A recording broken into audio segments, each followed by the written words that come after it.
Welcome to Moments of Muscle. I am your host, Heidi Leatherby, and today we're going to be talking about all of the different types of kettlebells available to us. But first, we need to check the temperature of this bell. All right, this is an exceptional negative 9.2 degrees, so we are actually going to leave that bell outside. That bell is the Russian weapon against weakness, so it doesn't mind being outside today or tonight. The thing that I like to highlight right away is the fact that there are going to be two main types of bells. You're going to have your competition bell right here. Actually, I'm gonna back up a little bit so you can see it. Competition bell, and then your hard style bell. So, competition bell is exactly what it sounds like. So this is if you are doing an actual kettlebell competition for sport. You're doing double bell work, double clean and jerks basically, or double swings, double snatches, anything like that. Anything that you actually need to make sure that there's a regulation weight, that's a reason why we have this. So the big thing about these is that no matter what weight it is, every single competition bell is going to have basically these exact measurements, okay? They're going to have the handle that is the same diameter, and they're going to have a very similar shape. So the nice thing about this is that, so this is 35 pounds. If I were to have a 52 pound or 53 pound or any other weight, it's going to look the same and it's going to feel the same in the hand. So the way they do that is they actually hollow out the inside. You can't see it on this bell because it's got a solid bottom, but basically the inside is going to be hollowed out to the proper specs to adjust the weight inside there. So really nice to have some competition bells. This one is a really good one for training in the snatch test. They tend to be a little bit easier on the hands, which is really, really nice. So that's the competition bell. Again, if that's, whether it's 12 pounds, whether it's 53, whatever, 70, it's all going to be that same size. The other variety is the hard style kettlebell. So these are what you're going to see typically in your CrossFit gyms or hotels. Very, very similar shape. You can see that the handle is a little bit less of a square. Let me just show these side by side to see the difference. These are both 35 pounds, everyone. So you can see how the competition bell is just going to be a little bigger, a little more bulbous, definitely harder to work with if you're doing some of the double hand work where you need to hang onto the base and things like that. So this happens to be one from Kettlebell Kings. As you also notice, they're both yellow.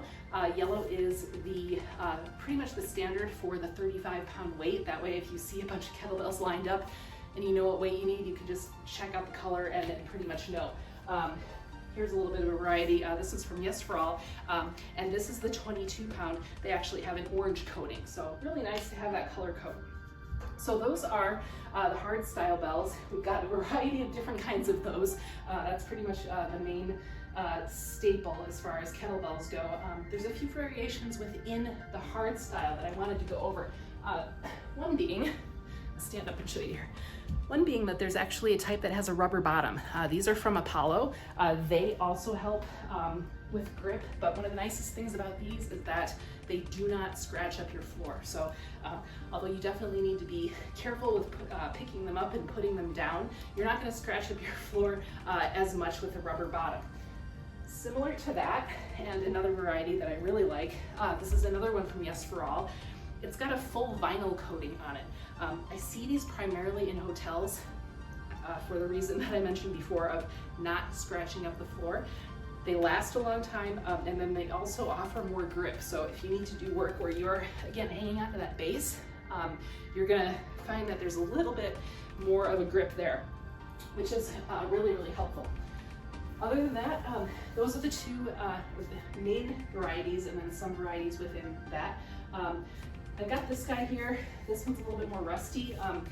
You may have noticed that there's a coating on all of these bells except for this one. So this one's brother is actually the one that's sitting outside. The nice thing about this is don't have to worry about it getting rusty because it's already very rusty. Definitely need the tetanus shot before handling this one.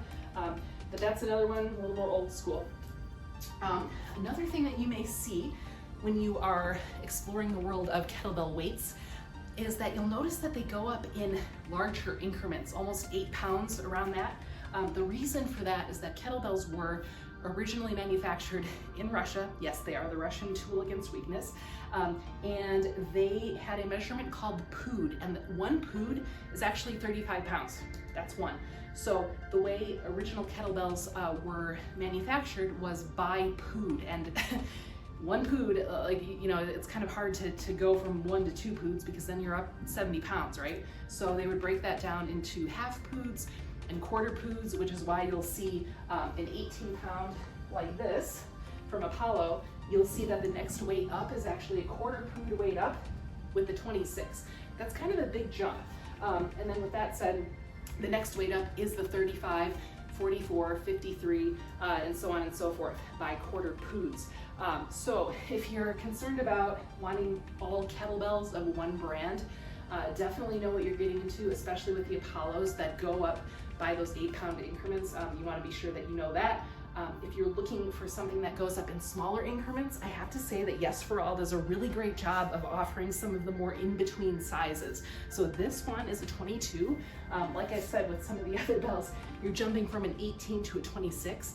If you don't want to make that big of a jump, or you want something in between, check out Yes for All. They've got the 22, and similarly, they've got the 31, so that you're not jumping from the 26 up to the 35.